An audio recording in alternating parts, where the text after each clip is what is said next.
2014 और 2019 में हरियाणा की सत्ता की सरताज बनी बीजेपी 2024 में भी सत्ता की हैट्रिक लगाने का दावा कर रही है। लेकिन जमीनी हकीकत कुछ और है। जब खरी खरी न्यूज़ ने पूरे हरियाणा का गहराई से जायजा लिया तो ये साबित हो गया कि 2024 के चुनाव में बीजेपी अगर अकेले चुनाव लड़ेगी तो वह 10 सीटों से कम भी लुढ़क सकती है। जी हाँ, बीजेपी के लिए खतरे की घंटी बज रही है, क्योंकि ग्राउंड लेवल पर जो बीजेपी के खिलाफ जो माहौल है वो साफ तौर पर संकेत कर रहा है कि अगर बीजेपी ने अकेले चुनाव लड़ा तो 2024 के चुनाव में उसका बंटाधार हो सकता है और वह 10 सीटों पर भी सिमट सकती है। हम आपको बताते हैं कि आज की तारीख में बीजेपी कौन सी सीट पर कहां खड़ी है, कौन सी सीटें बीजेपी जीत रही है, कौन सी सीटों पर बीजेपी 50-50 की लड़ाई लड़ रही है और कौन सी सीटों पर बीजेपी हार रही है। आज की तारीख में बीजेपी सिर्फ 9 सीटों पर साफ तौर पर जीतती हुई नजर आ रही है। जीतने वाली सीटों में करनाल, पानीपत शहर, नलवा, नांगल चौधरी, कोसली, गुरुग्राम, तिगांव, फरीदाबाद और पलवल सीटें हैं। यानी 9 सीटों पर बीजेपी आज की तारीख में साफ तौर पर विजेता बनी हुई नजर आ रही है। ये सीटें बीजेपी की झोली में 2024 में भी जाती हुई नजर आ रही हैं। इसके बाद 15 सीटें ऐसी हैं जिन पर बीजेपी 50-50 का खेल खेल रही है। यानी बीजेपी 5000 से कम के अंतर पर यहाँ जीत भी सकती है और यहाँ हार भी सकती है। ऐसी सीटें हैं अंबाला कैंट, यमुनानगर, जगाधरी, घरोंडा, पानीपत ग्रामीण, आदमपुर, भिवानी, लोहारू, जींद, नारनौल, अटेली, बावल, पटौदी, सोहना और बल्लभगढ़। यानी बीजेपी 15 सीटों पर 50-50% की लड़ाई लड़ रही है। अगर 15 सीटों में से बीजेपी आधी जीत जाए और आधी हार जाए तो भी 9 और 7 16 की संख्या बनती है। यानी बीजेपी अगर 50-50 की लड़ाई में जीतेगी तो वह कुल मिलाकर 14 सीटों पर पहुंच सकती है।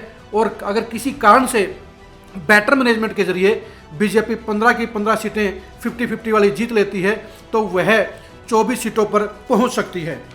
अब हम आपको वो सीटें बताते हैं जहां पर बीजेपी हारती हुई नजर आ रही है। यानी बीजेपी के जहां पर एमएलए हैं वहां बीजेपी हारती हुई साफ तौर पर नजर आ रही है। ये सीटें हैं पंचकूला, अंबाला शहर, थानेसर, पिहोवा, कैथल, कलायत, इंद्री, राई, गन्नौर, रतिया, फतेहाबाद, हांसी, हिसार, बवानीखेड़ा, बड़खल, हथीन और होडल। इस तरह से बीजेपी 17 सीटों पर जो आज की तारीख में बीजेपी के पास जो 41 विधायक हैं उन 41 विधायकों में से बीजेपी के 17 विधायक जहां साफ तौर पर हारते हुए नजर आ रहे हैं, वहीं 15 विधायक 50-50 की रेस में मुकाबले में फंसे हुए हैं। बीजेपी के लिए ये गहरे चिंतन का विषय है कि जहां पर वह 2024 में सत्ता की हैट्रिक लगाने का दावा कर रही है, वहीं जमीनी लेवल पर उसकी हालत पतली है। और आज की तारीख में अगर चुनाव होता है तो बीजेपी के 41 एमएलए में से सिर्फ 9 एमएलए ही ऐसे हैं जो साफ तौर पर जीतते हुए नजर आते हैं। इसके लिए आपको ये बता दें कि बाकी के जो 49 जो सीटें हैं 49 सीटों में से भी बीजेपी सिर्फ 2 सीटें ऐसी हैं जहां पर आज की तारीख में जीतती हुई नजर आ रही हैं। वो सीटें हैं रोहतक और ऐलनाबाद की। इस तरह से बीजेपी कुल मिलाकर आज की तारीख में 11 सीटों पर जीतती हुई नजर आ रही है। 15 सीटों पर 50-50 में फंसी हुई है और 17 सीटों पर बीजेपी के विधायक चुनाव हार रहे हैं। बीजेपी के लिए ये चिंताजनक हालात हैं और बीजेपी के लिए खतरे की घंटी बजाने का काम कर रहे हैं। बीजेपी इस समय और कॉन्फिडेंस में आकर तीसरी बार सत्ता हासिल करने का दावा जरूर कर रही है, लेकिन खरी खरी न्यूज़ ने जब एक एक सीट का गहराई से पड़ताल किया, जायजा लिया तो यह साफ तौर पर परिणाम निकले, ये रुझान निकले कि जनता में इस समय बीजेपी के खिलाफ बड़ी नाराजगी का माहौल है। जिस तरह से 2019 में भी बीजेपी के खिलाफ माहौल था, उससे ज़्यादा ही अब की बार 2024 में बीजेपी की खिलाफत नज़र आ रही है। 2019 के चुनाव में बीजेपी के खिलाफत के वोट कांग्रेस, जेजेपी और निर्दलीय विधायकों में बट गए थे, जिसके चलते बीजेपी 40 सीटों पर सिमट गई थी और 50 सीटों पर विरोधी पार्टियों के प्रत्याशी जीते थे। 2024 के चुनाव में बीजेपी के हालात बिगड़ते हुए नजर आ रहे हैं, क्योंकि लोकसभा चुनाव में जहां अभी भी मोदी सरकार के अभी पॉजिटिविटी है, प्रधानमंत्री मोदी को लेकर पॉजिटिव सोच है, वहीं विधानसभा चुनाव में बीजेपी की हालत पतली होती नजर आ रही है। बीजेपी सिर्फ 11 सीटों पर जीती नजर आ रही है। 11 में से भी 2 सीटें रोहतक और ऐलनाबाद की नई सीटें हैं, जबकि 9 सीटों पर बीजेपी साफ तौर पर अभी भी जीत रही है, जिनमें करनाल, पानीपत शहर, नलवा, नांगल चौधरी, कोसली, गुरुग्राम, टिगांव, फरीदाबाद और पलवल शामिल हैं। यानी सिर्फ बीजेपी के वर्तमान 41 विधायकों में से सिर्फ 9 विधायक ऐसे हैं जो 2024 के चुनाव में भी दोबारा से जीत हासिल कर सकते हैं।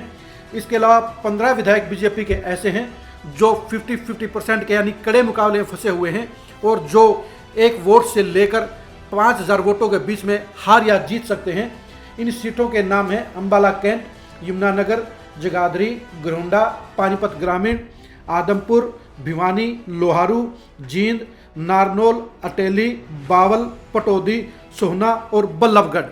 यानी बीजेपी के 15 विधायक ऐसे हैं जो हार और जीत के बिल्कुल कांटे के मुकाबले में फंसे हुए हैं। वो जीत भी सकते हैं, वो हार भी सकते हैं। आपको फिर बता दें कि बीजेपी के 17 विधायक ऐसे हैं जो आज की तारीख में साफ तौर पर हारे हुए नजर आ रहे हैं। इन बीजेपी के विधायकों वाली सीटों के नाम हैं पंचकुला, अंबाला शहर, थानेसर, पेहवा, कैथल, कलायत, इंदरी, राई, गन्नौर, रतिया, फतेहाबाद, हांसी, हिसार, भवानीखेड़ा, बड़खल, हथीन और होडल। ये वर्तमान रुझान बता रहे हैं कि बीजेपी की किस्ती वर्तमान समय में फंसी हुई है और वर्तमान हालात और वर्तमान रुझान के अनुसार बीजेपी 2024 के चुनाव में अकेले चुनाव लड़कर किसी भी सूरत में सत्ता की हैट्रिक नहीं जमा पाएगी। बीजेपी के हालात बीजेपी के चिंताजनक पोजीशन को जाहिर करते हैं और बीजेपी के और कॉन्फिडेंस की पोल खोलने का काम करते हैं। अब ये बीजेपी नेताओं के ऊपर निर्भर करता है कि वो खरी न्यूज़ के सर्वे पर विश्वास करते हैं या नहीं करते हैं, लेकिन ज़मीनी हकीकत यही है कि आज की तारीख में बीजेपी विधानसभा चुनाव में बेहद ही जनता की कड़ी नाराजगी का सामना कर रही है और जनता बीजेपी की सरकार बेदखल करती हुई नजर आ रही है। यानी बीजेपी सिर्फ हद मारकर 9 सीटों से लेकर 22 सीटों तक ही हासिल कर सकती है। बीजेपी अगर अकेले चुनाव लड़ेगी तो बीजेपी के लिए 2024 में सत्ता से बीजेपी बेदखल होती हुई नजर आ रही है। बीजेपी की हरियाणा की पॉलिटिक्स को लेकर आप लगातार खरी न्यूज़ के साथ बने रहिए। नमस्कार।